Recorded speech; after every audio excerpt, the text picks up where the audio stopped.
Danish, welcome. TV 9 Bharatvarsh में स्वागत है आपका। और सबसे पहले इसको देखने के कई नजरिए सामने आ रहे हैं। एक वो नजरिया है जिसमें पाकिस्तान, शोएब अख्तर और ये सब लोग बात हो रही है। शोएब अख्तर कह रहे हैं New Zealand has killed Pakistani cricket. क्या न्यूजीलैंड को अलेज किया जा सकता है इस तरीके से? देखिए, it's been a shocking news seriously. जिस तरह से अभी आपका मैं सुन रहा था, जिस तरह बात कर रहे हैं, but I don't think so it's like that यार। ठीक है, पाकिस्तान में अपना जो है क्रिकेट रिवाइव हुई थी, इंटरनेशनल क्रिकेट स्टार्ट हो गई थी। हमारे आर्म फोर्सेस ने बड़ी ज़बरदस्त एफर्ट की थी।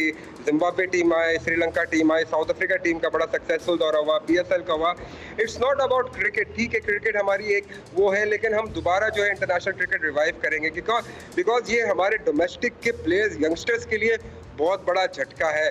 बिकॉज जब होम सीरीज नहीं होती है तो डोमेस्टिक के जो कंसिस्टेंट प्लेयर परफॉर्मर होते हैं, यंगस्टर्स होते हैं, उनके लिए मौके ख़त्म हो जाते हैं। फैंस बड़ा डिसअपॉइंटेड हुए हैं कल के जो सिचुएशन है। आई थिंक डिसीजन जो है न्यूजीलैंड ने बहुत जल्दी ले लिया। बहुत जल्दी करके थोड़ा सी चीज़ों को ठंडा होने देते, थोड़ी चीज़ों को देखते, मोनेटाइज करते, सारी चीज़ करते। बिकॉज एकदम से आप डिसीजन लेके आप फौरन निकल जाओगे तो इसलिए तो यही होगा कि इंटरनेशनल क्रिकेट जो बड़ी मुश्किल से पाकिस्तान में शुरू हुई थी और इतनी मुश्किल से इंटरनेशनल टीम से आ रही थी, PSL हो रहा था, उसको डेफिनेटली जो है आने वाले वक्तों में वो स्टेक पर चली गई है डेफिनेटली। लेकिन जहां रमीज भाई यादव चेयरमैन आए हुए, एक बात कहना चाहता हूं। पहले तो मैं आपका इसलिए सैल्यूट करूंगा कि बावजूद इसके कि आपने खुद बताया था कि किस तरीके से डिस्क्रिमिनेशन होता था आपके साथ ड्रेसिंग रूम में, उसके बावजूद आप अपना आपका जो पैट्रियोटिज्म है अपने देश के, अपने मुल्क के लिए, उस जहां का आप खा रहे हैं उस नमक के लिए आपकी जो वफादारी है, उसको मैं सलाम करता हूं। ये सलाम पहले कबूल करें। और दूसरे, आपने ये भी कहा कि आप जिस तरीके से ये बात कह रहे हैं वो गवारा नहीं है। एक वतन परस्त आदमी का यही नजरिया और जज्बा होना चाहिए। इसके लिए भी आप मेरी तरफ से बधाई कबूल करें। लेकिन एक बात मैं जानना चाहता हूं कि आप इस हकीकत को झुठला सकते हैं दानिश कि यूं ही कोई क्या न्यूजीलैंड को अपनी चिंता नहीं है, अपनी इज्जत की चिंता नहीं है, अपनी सिक्योरिटी की चिंता नहीं है? देखिए बॉस, नो डेफिनेटली। और क्या इसका इतिहास नहीं है? क्या ये पहली बार है कि कोई टीम आई और वो पुल आउट करके जा रही है? If there is a history, why not have an honest introspection? I know. Let me complete my words. Yeah. Exactly. Let me complete my words. I know what is the situation behind it. क्या हो जाता है players के साथ, because जब 2003 में New Zealand team आई थी, I was the part of the Pakistan team, और जो एक हादसा हुआ था और हम एज पाकिस्तानी प्लेयर्स और जो है न्यूजीलैंडर्स क्रिकेटर्स कितने ज़्यादा डिप्रेशन में और कितने ज़्यादा डर गए थे हम लोग। श्रीलंकन टीम के साथ वो I was part of that tour में साथ था पाकिस्तान टीम के। ठीक है, जो टूरिंग टीम आती है उनके ऊपर तो बहुत ज़्यादा बैड वो हो जाता है, वो एकदम डर जाते हैं। कल का वो ऐसा ही लगता है कि 18 साल बाद न्यूजीलैंड टीम आई है पाकिस्तान में, और 18 साल पहले जो यहाँ हो गया था, एक वाक़यात हो गया था, उसको मेरे ख्याल से नज़र में रखते हुए कि वो टोटली एकदम बहुत ज़्यादा डर गए थे। और उसके बाद जो है they made the decision.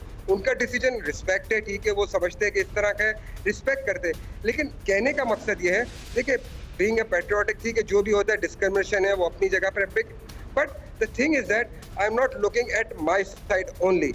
I'm looking at the youngsters and the fans of Pakistan who were eagerly waiting that international cricket revives in Pakistan.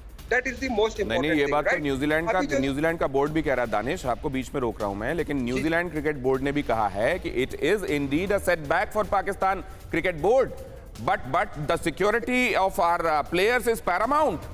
मतलब जान से बढ़कर तो कुछ नहीं है ना। ये बात सही है कि सेटबैक है। आपने राइट्स दिए हुए थे, 200 करोड़ डॉलर से ज्यादा के राइट्स आपने ब्रॉडकास्ट के लिए दिए हुए थे। तमाम चीजें ये समझ में आता है, लेकिन हालात ऐसे क्या बने होंगे कि लोगों को जान पर बनाई लग रही होगी और लग रहा होगा कि हम निकलो यहां से जीवित बचेंगे तो खेल लेंगे क्रिकेट आगे। जी बिल्कुल, आप अपना देखिए, बिल्कुल डेफिनेटली एक बहुत आपने जो बात करी वो लॉजिकल है बात, लेकिन अपना as a cricketer, as cricket analyst, मैं एज अ क्रिकेटर की बात करूंगा, ठीक है ना। I don't want to go into politics, I don't want to go into some other type of talk, right. अच्छा, तो आप ये कह रहे हैं कि एक क्रिकेटर के नजरिए से मैं बोलूंगा कि मुझे दुख हुआ है। निश्चित रूप से दुख हुआ है, उन तमाम प्रशंसकों को दुख हुआ है जो एक अच्छी क्रिकेट, एक स्वस्थ जगह पर स्वस्थ खेल स्पर्धा देखना चाहते हैं। For my country and being a patriotism, और मैंने अपनी कंट्री के लिए खेला है, लेकिन पैट्रियोटिक होने के साथ आपको ये असलियत देखिए, पैट्रियोटिक होना अच्छी बात है, लेकिन साथ में कुछ हकीकतें हैं जिनको सामने स्वीकारना भी पड़ेगा कि ये चीजें ऐसी हैं जो खराब हैं और इनको दूर करना चाहिए, वरना अगर वो बैड एलिमेंट्स इसी तरीके से सीप इन करते रहे सोसाइटी में तो आप कैसे क्रिकेट करा पाएंगे। मैं दानिश आपके पास आता हूं। परवाह देश की, सोमवार से शुक्रवार रात 10 बजे TV9 भारतवर्ष पर।